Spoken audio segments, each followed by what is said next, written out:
जब आप किसी युद्ध के बारे में सोचते हैं तो आप सिर्फ रणनीतियों या फिर जनरलों के बारे में नहीं सोचते, आप उन हथियारों के बारे में भी सोचते हैं जिनसे युद्ध लड़े जाते हैं।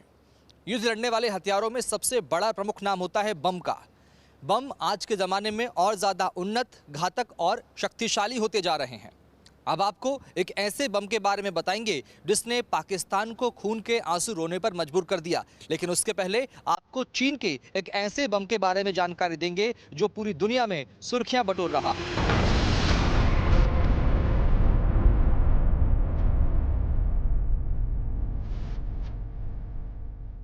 चीन ने एक शक्तिशाली नॉन न्यूक्लियर हाइड्रोजन बम का सफल परीक्षण कर युद्ध की तकनीक में एक नए युग की नींव रख दी है।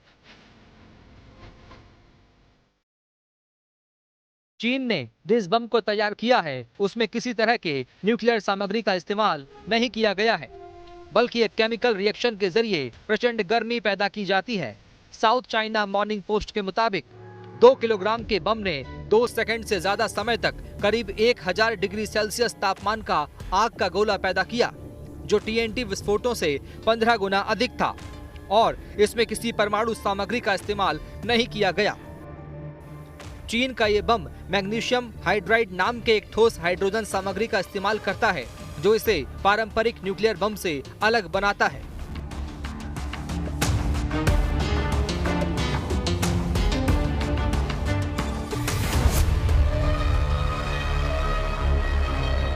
जब हाइड्रोजन है जो एयर में जब मिक्सअप करता है और जिस तरीके से वो सेल्फ सस्टेनिंग कंबशन साइकिल को जनरेट करता है, देखिए 2 kg का जो होता है एलिमेंट वो 1000 डिग्री सेंटीग्रेड की हीट प्रोवाइड करता है। मतलब कि अगर आप उसी मात्रा में अगर आप उसको मल्टीप्लाई करें तो कितनी बड़े हीट का जनरेशन होता है। मटेरियल मेल्ट कर जाते हैं और तमाम तरीके का डिस्ट्रक्शन होता है, पूरे इलाके को बर्बाद कर देता है। तो ये एक लो कॉस्ट वाला, इसमें इसको जनरेट करने के लिए बहुत हाई एनर्जी की जरूरत नहीं पड़ती। ये फ्यूजन बॉम्ब है, आपका एटॉमिक में होता है कि आपको बहुत बड़ा एनर्जी सोर्स चाहिए होता है फिशन करने के लिए, लेकिन इसमें इसकी जरूरत नहीं होती है। इसका इंपैक्ट देखिए बहुत ज्यादा होता है और जो इफेक्ट है वो मैनीफोल्ड होते हैं। गैर परमाणु हाइड्रोजन बम पारंपरिक एटम बम से अलग है। इसमें फिजन और फ्यूजन रिएक्शन नहीं होते, न ही अंतर्राष्ट्रीय न्यूक्लियर ट्रीटी का उल्लंघन होता है। चीन के वैज्ञानिकों का दावा है कि ये बम कम लागत में कम रेडिएशन के साथ ज्यादा नुकसान पहुंचा सकता है। यानी चीन के पास एटम बम से खतरनाक हथियार आ गया है।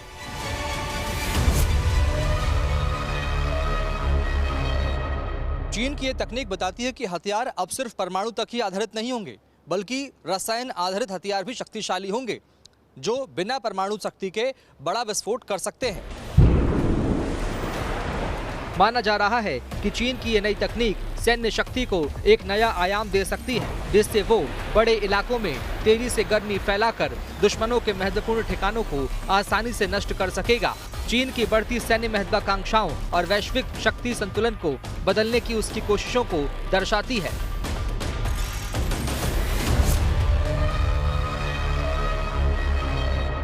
एक तरीके का शक्ति प्रदर्शन है, एक डिटरेंस का काम करेगा, चाहे वो हिंदुस्तान के खिलाफ इस्तेमाल करे, चाहे अपने किसी भी एडवर्सरी के खिलाफ इस्तेमाल करे। ये एक डिटरेंस का मादा रखता है और साथ में ये दिखाता है उसके टेक्नोलॉजी एडवांसमेंट किस लेवल पे वो इसका इस्तेमाल करेगा। मेरा मानना है कि जितने न्यूक्लियर पावर स्टेट है वो डिटरेंस की तरह इस्तेमाल करते हैं, एक डिस्यूएसिव फोर्स की तरह इस्तेमाल करते हैं इसको, रादर देन उसको अप्लाई करने के लिए। अमूमन बम का नाम लेते ही जो सबसे पहले नाम उभर कर सामने आता है वो है परमाणु बम, जिसके नाम से ही ताकतवर से ताकतवर देश कांप उठते हैं। दुश्मन को नुकसान पहुंचाने के सबसे कारगर हथियारों के तौर पर देखे जाते हैं बम। स्पाइस से लेकर वैक्यूम और हाइड्रोजन बम के अलावा दुनिया में बमों के कई वेरिएंट मौजूद हैं। बम दुश्मन को नुकसान पहुंचाने का सबसे कारगर हथियारों के तौर पर देखे जाते हैं। आतंक के खिलाफ भारत भी इसका इस्तेमाल कर चुका है।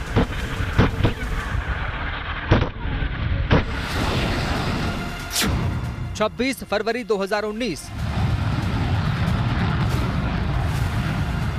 रात के करीब 3 बजे होंगे जब भारतीय वायुसेना के 12 Mirage 2000 fighter jet line of control पार कर पाकिस्तान की सीमा में दाखिल हुए और बालाकोट स्थित जैश ए मोहम्मद के आतंकी ठिकानों को ध्वस्त कर दिया।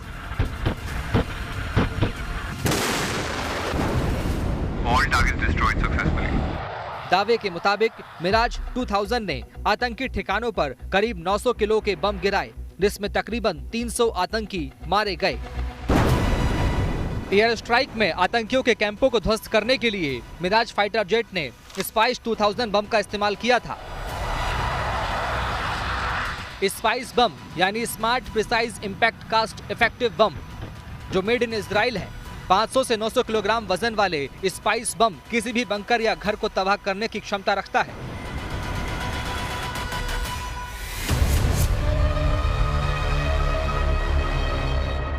Spice 2000 is, you can say, an Israeli bomb, highly penetrable. और काबिलियत इसकी ये है कि आप समझ सकते हैं इसका जो एक्यूरेसी है, इट इज 3 मीटर्स। मतलब आप जहां पे बॉम्ब गिराना चाहते हैं, within 3 meters it definitely be able to penetrate over there. It is a precision guided munition. जब when we say precision guided munition, मतलब जहां पे आप उसको डालना चाहते हैं वो गिरेगा। And it is, you can simply say it is GPS guided, or you can say it can operate in adverse weather conditions or anything of that kind. Satellite guidance और इलेक्ट्रो ऑप्टिकल सेंसर्स की मदद से spice 2000 बम करीब 60 kilometre की दूरी तक अपने target को ट्रैक कर उसे तबाह कर देता है। भारत ने फरवरी 2019 में स्पाइस बम का इस्तेमाल बालाकोट एयर स्ट्राइक के दौरान किया था।